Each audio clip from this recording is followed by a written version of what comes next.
আসসালামু আলাইকুম ওয়া রাহমাতুল্লাহি ওয়া বারাকাতুহু। আমি এসএসসি 28 ব্যাচদের জন্য নিয়ে আসলাম। এসএসসি 28 ব্যাচ যারা আছেন আপনারা নতুনে নবম শ্রেণীতে উঠছেন। আপনারা 2 বছর খুব সুন্দরভাবে প্রস্তুতি নিতে পারবেন যদি আমার কথাগুলো ফলো করেন।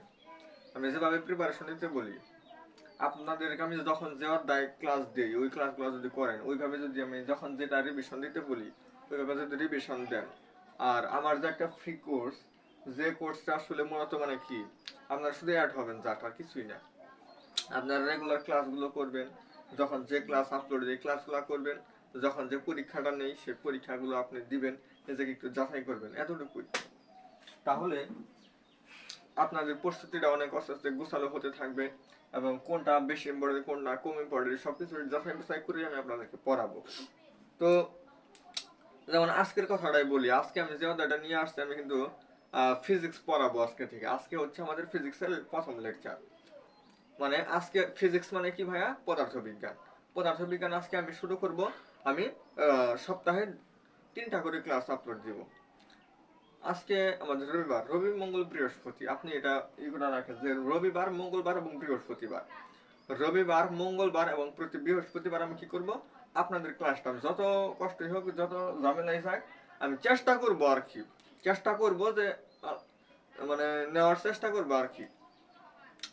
আল্লাহ তাআলা যেন আমাকে তৌফিক দেন যে রেগুলার আমি কি করব, মানে প্রতি রবিবার মঙ্গলবার এবং বৃহস্পতিবার। তবে হালকা একটা কথা বলি, আমার মঙ্গলবার একটা অ্যাডমিশন পরীক্ষা আছে, আপনারা জানেন আমি অ্যাডমিশন ক্যান্ডিডেট। মঙ্গলবারে আমার একটু স্কিপ হতে পারে, মঙ্গলবারটা আমি বুধবারে নিয়ে নিব।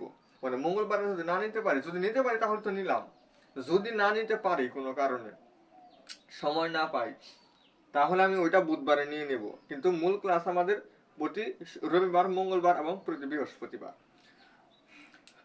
এখন আমি দ্বিতীয় অধ্যায় থেকে শুরু করবো। এখন বলতে পারেন যে প্রথম অধ্যায় কেন, প্রথম অধ্যায় তো আমাদের সিলেবাসে আছে বা সিলেবাসে থাকতে পারে, যেহেতু প্রথম অধ্যায়টা, হ্যাঁ সিলেবাসে অবশ্যই থাকবে।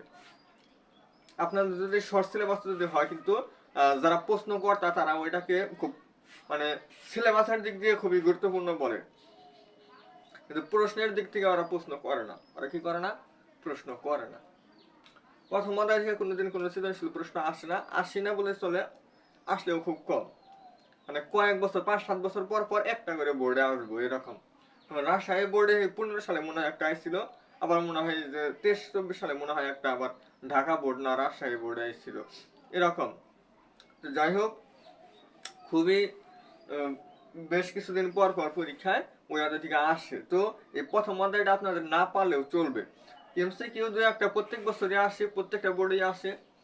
এমসিকিউর জন্য আমাদের একটা ক্লাস নিলে যথেষ্ট হবে। এমসিকিউ কয়টা ক্লাস নিতে হবে, আমাদের একটা ক্লাস নিব আমি। ওই একটা ক্লাস আপনাদের পরে এক সময় নিব। কখন নিব, যখন আপনাদের পরীক্ষা একটু কাছাকাছি এসে পড়বে। যেমন এই যে ফার্স্ট সেমিস্টার পরীক্ষা যখন আসবে, মানে শুরুতে আপনাদের যেমন অর্ধবার্ষিক পরীক্ষা, ওইটা সিলেবাস যখন থাকবে তখন আমি শুরু করব। তো আজকে আমি শুরু করতে হচ্ছে যে গতি। দেখেন এই অধ্যায়টা আসলে আপনাদের খুবই খুবই মজার একটি অধ্যায় এবং খুবই বেসিক। আমি এই অধ্যায়টার উপর 4টা বা 5টা ক্লাস নিব, বড়জোর 5টা ক্লাস নিব। এই অধ্যায়টা একদম মানে এ টু জেড আমি শেষ করে দিব 5টা ক্লাসের মাধ্যমে, এর উপরে ইনশাল্লাহ যাবে না। তো প্রথমে আসেন স্থিতি এবং গতি। স্থিতি এবং গতি জিনিসটা কি, একটা বস্তু আমি দাঁড়িয়ে আসছি, এই যে আমি যে তখন অবস্থায় আছি, আমি আমার মুখ নড়াচড়া করতে আসি, তাহলে আমার মুখটা হইতেছে গতিশীল। আর আমার গাড়ির নিচ থেকে একদম পা পর্যন্ত কোনো কিছু আমাদের নড়াচড়া করতেছে না। যে জিনিসটা একদম নড়াচড়া করতেছে না, যেমন এই যে বোর্ড, বোর্ড কি নড়াচড়া করতেছে, এই আলো বা এরকম অনেক কিছু আছে যেগুলো আপনার খালি চোখে আমরা দেখতে পাচ্ছি কি, এগুলো খালি চোখে বোঝা যায় যেগুলো নড়াচড়া করতেছে না। নড়াচড়া করতেছে না মানে স্থির অবস্থায় আছে। নড়াচড়া করতেছে না এই কথাটার অর্থ হইতেছে স্থির অবস্থায় আছে। তার যে বেগের মান ভি, ভি হইতেছে 0। আরেকটা হচ্ছে চলমান, যেমন আমার মুখটা চলাচল করতেছে, কথা বলতেছি, বা বিভিন্ন রাস্তাঘাটে গাড়ি চলাচল করতেছে। এরকম মানুষ রাস্তাঘাটে কি করতেছে, হাঁটার মাধ্যমে চলাচল করতেছে, তার অবশ্যই একটা বেগ আছে, তার যে চলাচল করতেছে ওটা হলো গতি। এই অধ্যায়টার নাম হচ্ছে আমাদের গতি। মানে এখানে চলমান কিছু বস্তু নিয়ে আমাদের আলোচনা করা হবে, অর্থাৎ গতিবিদ্যা। গতির যে জ্ঞানগুলা, গতির যে বিদ্যা, সেই বিদ্যাটা আমাদের অর্জন করতে হবে। তো আমাদের চারপাশে যা কিছু আছে তার মাঝে কোনোটি স্থির বা কোনোটি স্থির স্থির বা স্থিতিশীল এবং কোনোটি চলমান বা গতিশীল, এটি বুঝতে আমাদের কখনো অসুবিধা হয় না। দেখেন খুব সুন্দর একটা কথা বলছে। প্রথমে কি অবস্থা বলছে, আমার চারপাশে আমরা কত কিছু দেখতে পারতাছি, এই সকল কিছুর মধ্যে কিছু বস্তু আছে স্থিতিশীল, কিছু বস্তু আছে গতিশীল। আমাদের বুঝতে কি হয় না, কোনো অসুবিধা হয় না। আসলে তো অসুবিধা হচ্ছে, অসুবিধা হচ্ছে না। আমাদের চোখ দিয়ে আমরা এমন ভাবে দেখি যে কোনো কিছু একটুখানি নড়লেই আমরা চট করে সেটা ধরে ফেলতে পারি। একটু দিয়ে হালকা একটু নরম দেয় তাহলে আমরা বুঝতে পারবো যে হ্যাঁ এটা একটু নড়ছে। একটা যদি একটু যদি গতিশীল হয় আবার থেমে পড়ে, আমি বলতে পারবো যে না হ্যাঁ একটু একটু ন্যানো সেকেন্ডের জন্য হলেও সে হয়েছে একটু গতিশীল হয়েছে। তাহলে আমরা একটু কোনো কিছু নড়াচড়া করলে আমরা বুঝতে পারবো। মানে যে গরমের দিনে যখন, এখন তো শীতের দিন, গরমের দিনে যদি গাছ একটু বাতাস বয়, সেক্ষেত্রে আমরা কিন্তু বুঝতে পারি যে গাছটা একটু হলেও কি হয়েছে, নড়াচড়া দিচ্ছে, এরকম আমরা মনে করি। কাজে স্থিতি বা গতি বলতে কি বোঝায় সেটি আমরা খুব চমৎকার ভাবে অনুভব করতে পারি, কিন্তু পদার্থবিজ্ঞানের ভাষায় শুধু অনুভব করাই যথেষ্ট নয়, সেটাকে ভালোভাবে সংজ্ঞায়িত করতে হবে। আমরা অনুভব করতে পারছি যে হ্যাঁ এটা গতিশীল বা এটা স্থিতিশীল, এতটুকুই শেষ না, এতটুকুই কিনা শেষ না, আমাকে আরো এটাকে গভীরভাবে এটা নিয়ে গবেষণা করতে হবে। সেটি করার জন্য আমরা এক কথা বলতে পারি, সময়ের সাথে কোনো কিছুর অবস্থার পরিবর্তন যদি না হয়, সময়ের সাথে কোনো কিছুর অবস্থানের যদি পরিবর্তন না হয় তাহলে সেটি স্থির, আর যদি পরিবর্তন হয় তাহলে সেটি গতিশীল। দেখেন এটা এখানে আছে, নড়াচড়া দিলাম, এখন কোথায় আছে, আগের অবস্থাতেই আছে। এখন কোথায় অবস্থায় আছে, এখন অন্য জায়গায় চলে গেছে। বুঝতে পারছেন বিষয়টা? এখানে ছিল, ওইখানেই আছে, অন্য জায়গায় চলে গেছে।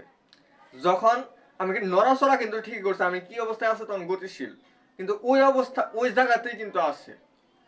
আমি যখন নড়াচড়া করে আবার রাখলাম, এটা কি এই জায়গায় আছে না? বলতেছে পদার্থবিজ্ঞান বলতেছে যদি নড়াচড়া করু কিন্তু ও কিন্তু একটা জায়গার মধ্যেই আছে। ও কি কোন জায়গার মধ্যে আছে, একটা জায়গার মধ্যেই আছে, তাহলে ও হচ্ছে স্থির অবস্থায় আছে। আর যখন অন্য জায়গায় আসলো তার মানে গতিশীল। একটা নির্দিষ্ট জায়গায় যদি সে অবস্থান করে এবং সে যতই নড়াচড়া করুক, তার যেহেতু অবস্থানের কোনো পরিবর্তন হইতেছে না, অবস্থার কোনো পরিবর্তন হইতেছে না, স্থান অর্থাৎ জায়গার কোনো পরিবর্তন হইতেছে না, তার মানে বলা হচ্ছে সে হচ্ছে স্থিতিশীল বা স্থির অবস্থায় আছে। যেমন আমাদের এই পৃথিবী কিন্তু সূর্যের চারদিকে ঘুরতেছে, প্রতিনিয়ত ঘুরতেছে, কিন্তু আমরা কি কোনো ভাবে বুঝতে পারতাছি যে আসলে এটা গতিশীল? আমরা মনে করতেছি এটা স্থিতিশীল। তো আমাদের চোখে এরকম অনেক কিছু এরকম হতে পারে। আবার এটা কিন্তু নিজ অক্ষে বারবার ঘুরতেছে, অক্ষের সাইডে অন্যদিকে সরে যেতেছে, ওটা কিন্তু সবসময় অক্ষের মধ্যেই আছে। সবসময় কিসের মধ্যে আছে? একটা অক্ষ বরাবর চলাচল করতেছে, সে অক্ষর মধ্যে সবসময় অবস্থান করতেছে। আমরা বলতে পারি তাহলে অক্ষ ব্যতীত অন্য কোনো জায়গায় সে স্থানান্তর হইতেছে না, মানে অবস্থার সে পরিবর্তন করতেছে না, তার মানে আমরা বলতে পারি সে হচ্ছে স্থির অবস্থায় আছে। আশা করি আপনারা এগুলো বুঝতে পারছেন। এখন আমাদের অবস্থান শব্দটি ভালো করে ব্যাখ্যা করার দরকার। অবস্থান জিনিসটা কি সেটা আমাদের একটু ব্যাখ্যা করতে হবে। আমাদের দৈনন্দিন কথাবার্তায় আমরা নানাভাবে অবস্থান শব্দটি ব্যবহার করলেও পদার্থবিজ্ঞানের ভাষায় শব্দটির একটি সুনির্দিষ্ট অর্থ আছে। পদার্থবিজ্ঞানের ভাষায় অবস্থান কথাটারও একটা সুনির্দিষ্ট ব্যাখ্যা আছে। যেমন তোমাকে কিছু জিজ্ঞেস করা হয়, তোমার স্কুলের অবস্থান কোথায়, তোমার স্কুলের অবস্থানটা কোথায়, তোমার স্কুলটা কোথায়, এটা যদি তোমাকে আমি প্রশ্নটা করি, যে জায়গার স্টুডেন্ট সে ওই জায়গার ওইভাবে উত্তর দিবেন, কিন্তু একটা নির্দিষ্ট জায়গাকে আপনি কেন্দ্র করে উত্তর দিবেন। যেমন আপনাদের স্কুলটা যদি সাপোজ কথা আমাদের টাঙ্গাইলে যে স্কুলগুলো আছে, সাপোজ সৃষ্টি একাডেমি, এটা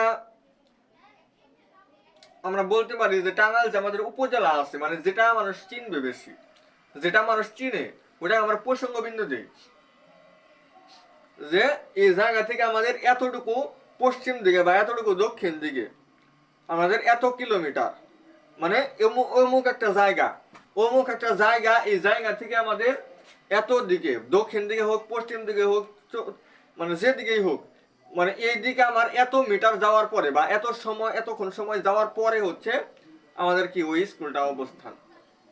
কোন একটা নির্দিষ্ট জায়গাকে আমি কেন্দ্র করে বলছি, যেটাকে আমি কেন্দ্র করে বলবো সেটা হচ্ছে প্রসঙ্গ বিন্দু, সেটাই হচ্ছে আমাদের প্রসঙ্গ বিন্দু। তো স্কুলটির অবস্থান কিন্তু জানা গেল না। আচ্ছা, তোমার এখানে প্রশ্ন করা হয় যে তোমার স্কুলটি কোথায়, তুমি যদি উত্তর দাও ঝুলটুলিতে। ঝুলটুলি কি সবাই চিনে? আমি তো চিন্তাছি না ঝুলটুলি এটা কোথায়। আপনারা কেউ বলতে পারেন অবশ্যই কমেন্ট করে জানাবেন, আসলে কেউ বলতে পারেন কিনা ঝুলটুলিটা কোথায়।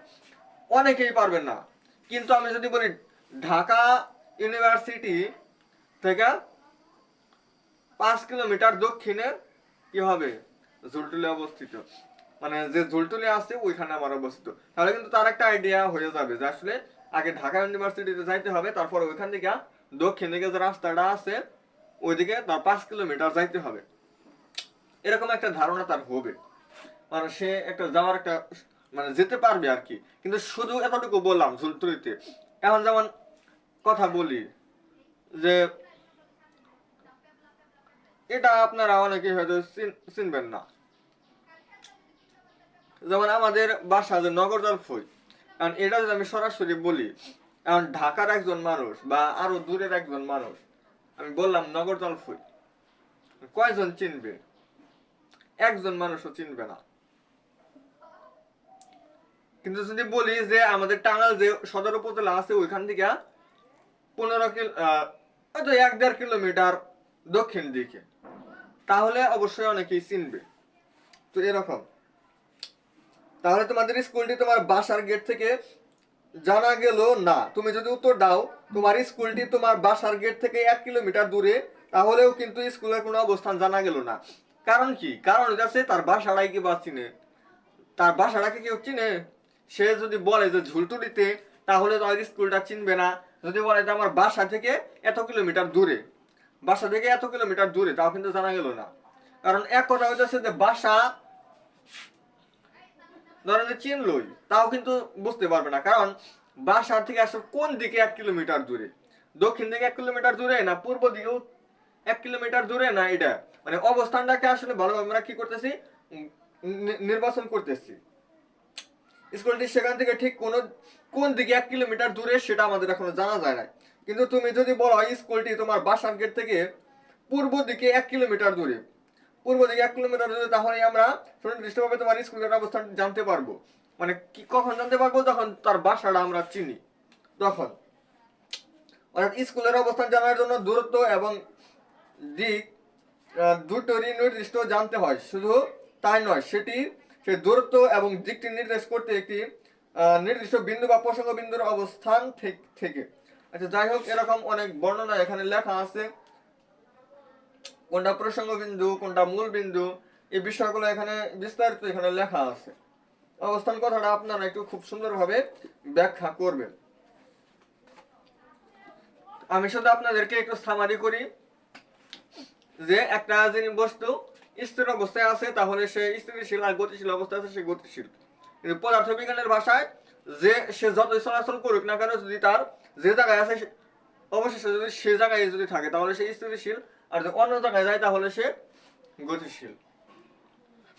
আর যে এই যে স্থান, এই স্থান কথাটা, স্থান বা অবস্থান, এই অবস্থান কথাটারও একটা সুনির্দিষ্ট অর্থ আছে। যেমন তোমাকে প্রশ্ন করা হইলো যে তোমার স্কুলটি কোথায়, তুমি বললা ঝুলটুলিতে। কোথায় বললা? ঝুলটুলিতে। তাহলে তোমার স্কুলটা কোথায় আমরা কিছুই বুঝতে পারলাম না। যদি বলা হয় তাহলে বুঝতে পারলাম না। এখন তুমি যদি বলো যে না আমার স্কুলটা হচ্ছে আমার বাড়ি থেকে 1 কিলোমিটার দূরে, আমার বাড়ি থেকে কত কিলোমিটার দূরে? 1 কিলোমিটার দূরে, তাহলে আমরা অতটা স্পষ্টভাবে বুঝতে পারলাম না। কেন বুঝতে পারলাম না? কারণ আমাদের মনে এখন একটা প্রশ্ন যে আসলে কোন দিকে 1 কিলোমিটার দূরে। ওর বাড়ি থেকে আমি দক্ষিণ দিকে 1 কিলোমিটার যাবো, না পশ্চিম দিকে 1 কিলোমিটার যাবো, না পূর্ব দিকে 1 কিলোমিটার যাবো, না কোন দিকে 1 কিলোমিটার যাবো, এরকম একটা প্রশ্ন কিন্তু থাকবে। কিন্তু যদি আমি একজন বাসা চিনে, আমার বাসা একজনের চিনে, আমি যদি বলি যে আমার বাসা থেকে দক্ষিণ দিকে 1 কিলোমিটার দূরে, তাহলে আমার বাসা থেকে দক্ষিণ দিকে যে রাস্তাটা আছে, অবশ্যই রাস্তা আছে, ওইখান দিয়ে সে যাবে, যায় 1 কিলোমিটার সে যাবে, যাওয়ার পরে দেখবে যে আমার স্কুলটা, মানে যে স্কুলটা আমরা মানে যে বিন্দুটার সাপেক্ষে যে বিন্দুটার সাপেক্ষে আমরা অন্য একটা বিন্দুর অবস্থান নির্ণয় করলাম সেই বিন্দুটাকে বলা হবে আমার প্রসঙ্গ বিন্দু বা মূল বিন্দু। মানে যেটা চিনে ওটার সাপেক্ষে আমি অন্য একটা করছি, অন্য একটা অবস্থান আমি নির্দেশ করছি। যেটা চিনতেছে সে, যেটা সে আগে থেকে চিনে, ওটা হচ্ছে আমাদের প্রসঙ্গ বিন্দু বা মূল বিন্দু। এরপরে আরো যা আছে এগুলো আপনারা নিজেরা পড়বেন। এরপরে হচ্ছে আমাদের যে গতি, এই গতিটা, এই গতি হচ্ছে আমাদের কয়েক প্রকার গতি আছে। এই কয়েক প্রকার গতি আমরা সম্পর্কে এখন জানবো। সেই গতিটা হচ্ছে প্রথমে হচ্ছে আমাদের সরল রৈখিক গতি। সরল রৈখিক গতি অর্থাৎ একটা বস্তু একটা সরল রেখা বরাবর, একটা সরল রেখা বরাবর চলাচল করতেছে। যেমন একটা ট্রেন, ট্রেন কিন্তু আমাদের একটা সরল রেখা বরাবর চলে। কিন্তু আমাদের রাস্তাঘাটে যে গাড়িগুলা ওইগুলা হবে না, আমরা যে হাঁটা চলা করি ওইগুলা হবে না, কারণ একটু দেখা যায় যে একটু এদিক সেদিক হয়ে যায়।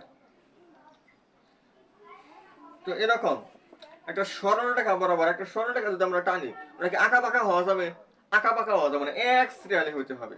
তো এক সিরিয়াল বরাবর সে কি করতেছে, চলাচল করতেছে সরল রেখা বরাবর। এটা হচ্ছে কোনো কিছু যদি সরল রেখা যায়, অর্থাৎ সরল রেখা মানে একদম সোজা, সরল রেখা হচ্ছে একদম সোজা, একদম সোজা বরাবর গেতাছে, কোনো দিকে কি মুখ ঘোরাইতেছে না, কোনো দিকে মুখ করতেছে না, সে একদিকে যে চাইছে ও শুধু ওই দিকেই যেতে আসছে, অন্য কোনো দিকে নড়াচড়া করতেছে না, ও এক দিক বরাবর চলে গেতাছে।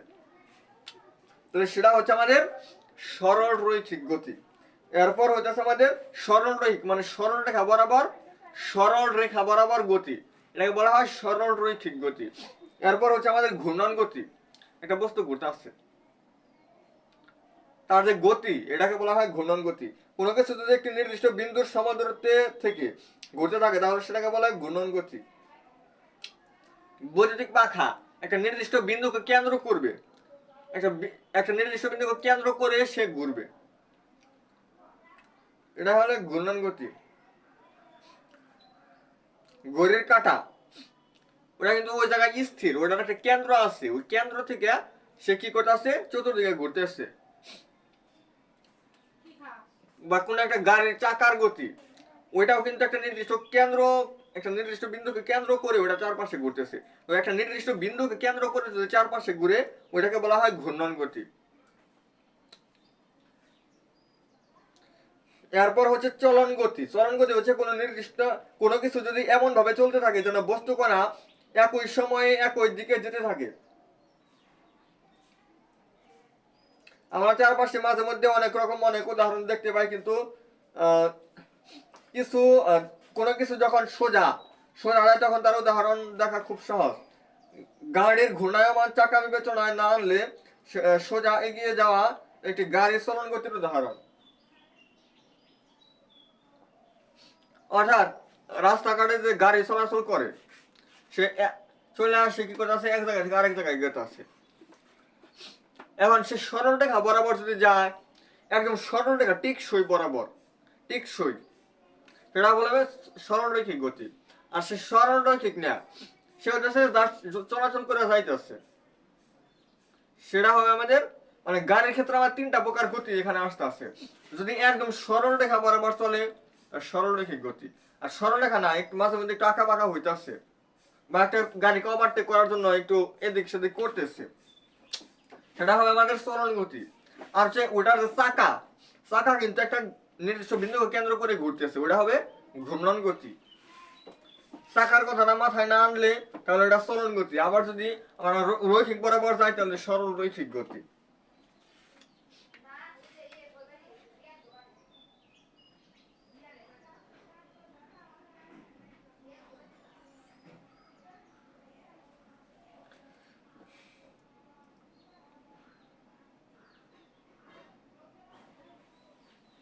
এখানে আপনাদের এই যে এই বিষয়গুলো চলন গতির যে একটা উদাহরণ দেওয়া আছে বিমানের মাধ্যমে, মানে পরেরটার শেষ বিন্দু আদি বিন্দু, দ্বিতীয়টার আদি বিন্দু, তৃতীয়টার শীর্ষ বিন্দু, মানে এরকম অবস্থানটা আমাদের ঠিক থাকতে হবে।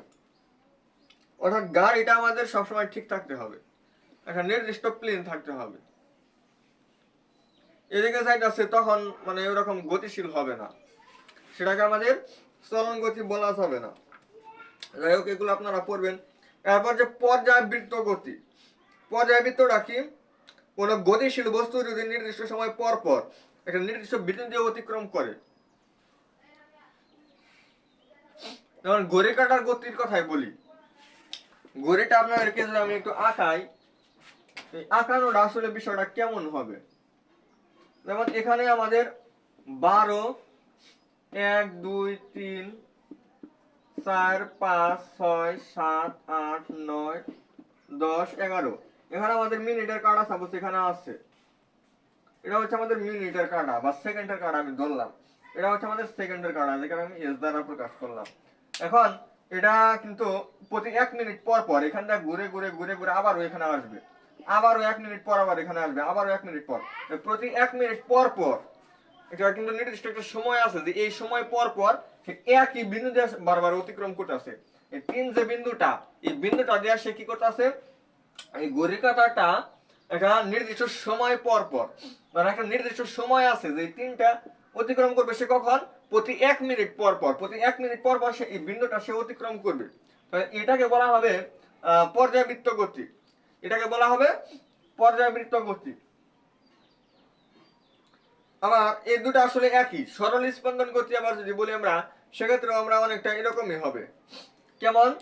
যেমন আমাদের দোলনা, দোলনার এখানে একটা ব্যাখ্যা দিছে, দোলনার যে গতিটা, দোলনার গতিটা হচ্ছে আমাদের, দেখেন এদিকে যখন তখন গেতেছে আবার এদিকে গেতেছে, কিন্তু এখানে নির্দিষ্ট একটা আছে, পয়েন্ট আছে, এই পয়েন্ট থেকে যতটুকু এদিকে গেতেছে ততটুকু আবার এদিকেও গেতেছে।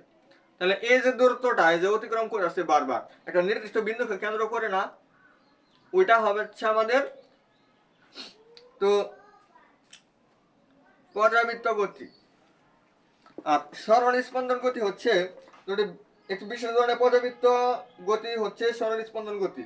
স্পন্দন গতির বেলায় একটি নির্দিষ্ট বিন্দুর দুই পাশে দুইটি স্পন্দিত হয়, একবারে বস্তুটি একবারে স্থির অবস্থা থেকে শুরু করে ধীরে ধীরে গতিশীল হয়। অর্থাৎ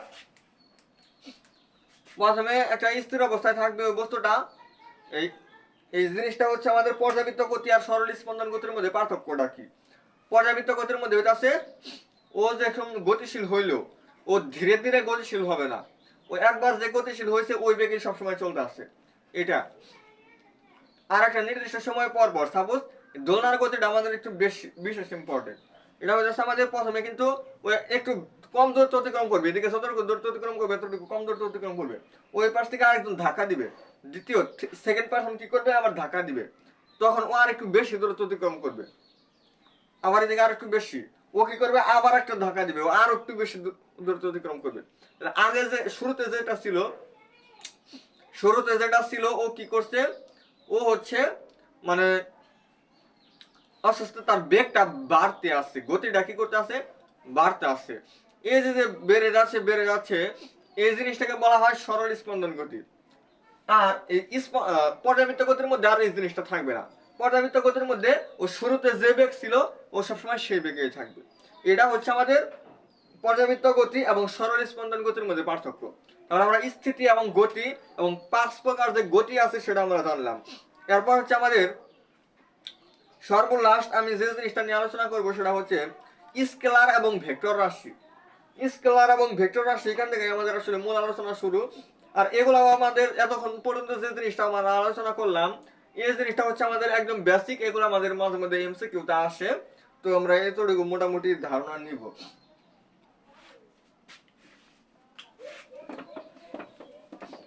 স্কেলার এবং ভেক্টর।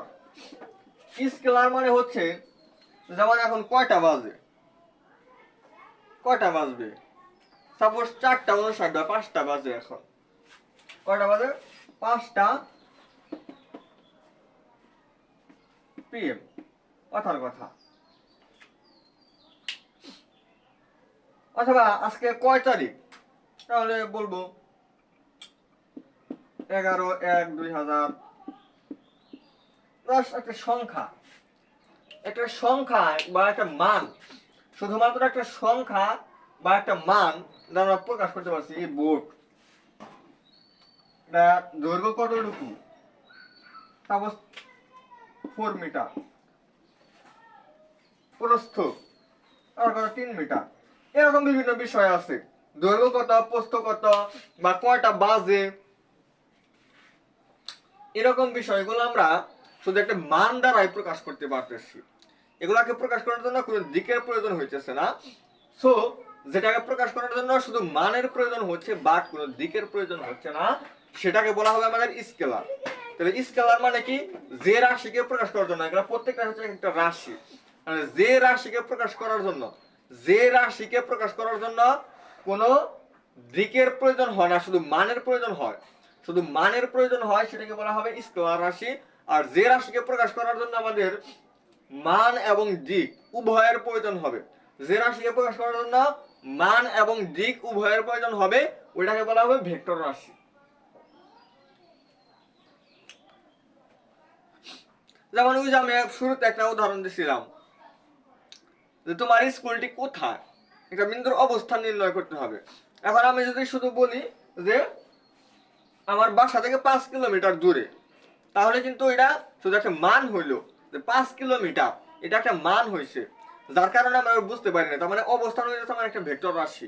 অবস্থানকে প্রকাশ করার জন্য আমার মান এবং দিক, যে আসলে কোন দিকে, তাহলে একটা বোঝার চেষ্টা করেন যে এটাকে প্রকাশ করার জন্য আমার মান এবং দিক উভয়ের কিন্তু যখন প্রকাশ পাইছে, তখন আমরা পরিপূর্ণভাবে বুঝতে পারছি যে আসলে এটা হচ্ছে একটা মানে অবস্থানটা আসলে কোথায়, এটা আমরা নির্ণয় করতে পারছি। তাহলে মানে ওই জিনিসটাকে আসলে ভালোভাবে বোঝার জন্য, ভালোভাবে ওটা আইডেন্টিফাই করার জন্য আমাদের কি হচ্ছে, একটা মান এবং কোন দিকে, কোন দিকে সেটাও আমাদের বুঝতে হচ্ছে, মানে মান এবং দিক দুইটারই প্রয়োজন হয়েছে।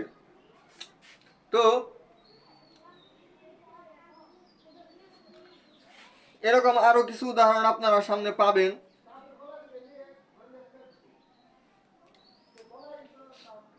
তাহলে স্কেলার বলতে বোঝায় আসলে আমাদের পরিচিত জগতে আমরা যা কিছু পরিমাপ করি সেটাই রাশি। আমরা যা কিছু পরিমাপ করতে পারি, যা কিছু অনুমান করতে পারি, সবকিছু এটা হচ্ছে রাশি। এই রাশি হচ্ছে দুই প্রকার, স্কেলার এবং ভেক্টর। যেটাকে পড়ার জন্য, প্রকাশ করার জন্য শুধু মানের প্রয়োজন হয়, এটাকে বলা হয় স্কেলার। আর যেটাকে প্রকাশ করার জন্য মান এবং দিক উভয়ের প্রয়োজন হয়, ওটাকে বলা হয় ভেক্টর। এখন এই ভেক্টর রাশি যে আমাদের আছে, এই ভেক্টর রাশিকে আমরা বেশ কিছুর মাধ্যমে প্রকাশ করতে পারি। এই ভেক্টর রাশি যে আছে, এটাকে আমরা উপরে একটা তীর চিহ্ন, সাপোজ এ হচ্ছে আমাদের একটা ভেক্টর, এ কি আমাদের একটা ভেক্টর। এখন এটাকে আমরা চাইলে একটা তীর চিহ্ন দ্বারা প্রকাশ করতে পারি। উপরে যদি আমাদের একটা তীর চিহ্ন, তীরের মতো একটা চিহ্ন থাকে, উপরে যদি আমাদের একটা তীরের মতো চিহ্ন থাকে, তাহলে আমরা বুঝতে পারবো যে এটা হচ্ছে একটা ভেক্টর। এটা কি ভেক্টর। তাহলে উপরে একটা তীরের চিহ্ন, তীর চিহ্নের মতো আমাদের থাকবে, অথবা লেখাটা একটু বোল্ড আকারে থাকবে। লেখাটা কি আকারে থাকবে? বোল্ড, মানে মোটা, একটু মোটা আকারে লেখা থাকবে। উপরে তীর থাকবে, শুধু এটা না, উপরে তীর থাকবে, এটা দ্বারা প্রকাশ করা হয়। অথবা বোল্ড আকারে, মোটা আকারে থাকবে, সেটাও হতে পারে। এরপর হচ্ছে আমাদের নিচে একটা দাগ, নিচে একটা দাগ হতে পারে। তাহলে এই তিনটা আপনারা শিখেন। তাহলে ভেক্টর, একটা ভেক্টর রাশি, ভেক্টর রাশিকে প্রকাশ করা যায় আমাদের এই তিন ভাবে। তিন ভাবে আপনারা মনে রাখবেন। তাহলে একটা হইতে আসছে আমাদের এরকম তীর চিহ্ন, উপরে একটা তীর চিহ্ন থাকবে। উপরে একটা তীর চিহ্ন মানে হচ্ছে এটা একটা ভেক্টর রাশি। অথবা নিচে একটা দাগ আছে, তাহলে সেটা আমাদের কি হবে? একটা ভেক্টর রাশি হবে। অথবা বোল্ড, বোল্ড মানে কি? একটু মোটা, মোটা কালিতে আপনাদের লেখা থাকবে, সেটা হবে আমাদের ভেক্টর, মানে ওটাকে বোঝার চিহ্ন যে আসলে এটা ভেক্টর কিনা। আমরা অনেক কিছু আসলে আইডেন্টিফাই করার প্রয়োজন হবে না, আমরা শুধু ভেক্টর রাশি এটাকে আমরা প্রকাশ করার জন্য আমরা, যেমন অবস্থান, অবস্থানকে আমরা সাপোজ একটা ধরলাম যে এফ, সাপোজ আমি এফ দ্বারা প্রকাশ করলাম। অবস্থান মানে হচ্ছে ওই যে অবস্থান একটা ভেক্টর রাশি, ওটা আমরা দেখলাম যে এটা। এখন আমরা কথার কথা ধরেন যে উপরে তীর চিহ্ন আছে, তার মানে কি এফ মানে কি আমাদের অবস্থান। অবস্থান আসলে একটা ভেক্টর কিনা সেটা আমি কিভাবে বুঝবো? কারণ এটার উপর একটা কি আছে? তীর চিহ্ন আছে। তীর চিহ্ন মানে আছে এটা একটা ভেক্টর। অথবা নিচে একটা দাগ আছে মানে একটা ভেক্টর। অথবা বোল্ড আকারে মোটা করে লিখছে, সেটা হয় আমাদের ভেক্টর। তাহলে আপনাদের এই স্থিতি এবং গতি থেকে শুরু করে আমি যতটুকু আলোচনা করলাম, প্রতিদিন আমরা বেশ কিছু টপিক আমরা আলোচনা করব। সাথে এমসিকিউ প্র্যাকটিস করব, যখন আমাদের সামনে এমসিকিউ আসবে সৃজনশীল আসবে, মানে কি কি এমসিকিউ আসতে পারে, কি কি সৃজনশীল আসতে পারে, অর্থাৎ এ টু জেড যে কয়েকটা ক্লাস লাগে, আমরা এ টু জেড কি করব, প্রত্যেকটা অধ্যায় শেষ করব। তো আমাদের একটা কোর্স আমরা নিতে পারি, যেটা হচ্ছে আমাদের প্রত্যেকটা চ্যাপ্টার শেষ হইতে বড় জোর 5 থেকে 6টা ক্লাস লাগবে। 5 থেকে 6টা ক্লাস আপনার লাগতে পারে প্রত্যেকটা অধ্যায়। কোন অধ্যায় এই 6টা ক্লাসের উপরে লাগবে না। 6টা ক্লাস আমাদের কত দিনে হয়? 2 সপ্তাহে হয়। তার মানে 4 সপ্তাহ হয় আমার 1 মাস। তাহলে আমার 14টা যে অধ্যায় আছে এভারেজ, তাহলে আমাদের 7 মাস সময় লাগবে। তাহলে আমরা লিখতে পারি যে আসলে 7 মাস লাগবে না, আমরা 6 মাসের একটা কোর্স আমরা নিতে পারি পদার্থবিজ্ঞানের জন্য। 6 মাসের আমাদের একটা কোর্স, এটা হচ্ছে আমাদের একটা ফ্রি কোর্স, যেটা আমাদের আজকে থেকে ক্লাসটা শুরু। এই 6 মাস পরে আমরা পদার্থবিজ্ঞান একদম আমাদের যে কয়টা অধ্যায় আছে 14টা অধ্যায়, সবগুলো অধ্যায় আমরা এ টু জেড শেষ করব। টার্গেট কয় মাস? মাত্র 6 মাস। মাত্র 6 মাস আমরা পড়ব। তার মানে আমাদের যে জুন মাস, এই জুন মাসের মধ্যে আমরা কি করব? সম্পূর্ণ পদার্থবিজ্ঞান আমরা শেষ দিয়ে দিব। 9 এর বছরে আমাদের আর কত বাঁচবে? 9 এর বছর আমাদের অর্ধেক বাঁচবে না? 10 এর বছর তো পড়াটা রয়েছেই। দেখেন কত সময় বাঁচবে। ওই সময়গুলোতে আমরা শুধু রিভিশন দিব। কি করব? রিভিশন দিব। আমরা এই 6 মাসের মধ্যে যদি কেউ আপনার এই রেগুলার ক্লাসগুলো করেন, আর 6 মাসের মধ্যে আমি কথা দিতে পারি, 6 মাসের মধ্যে আর সম্পূর্ণ বই একদম এ টু জেড শেষ হবে। আর এরপরে যে অর্ধেকগুলো কনফিউশন থাকে বা এখনো আরো সমাধান করতে পারেন না, এরকম যখন ওই প্রবলেমগুলো তখন আমরা সলভ করব এবং এমসিকিউ বেশি বেশি প্র্যাকটিস করাবো এবং সৃজনশীল প্র্যাকটিস করাবো। কিন্তু আমাদের যে বই শেষ করার যে এটা কোর্সটা এ টু জেড বই শেষ করে দিব। যত প্রকার বেসিক আছে সকল প্রকার বেসিক টু অ্যাডভান্স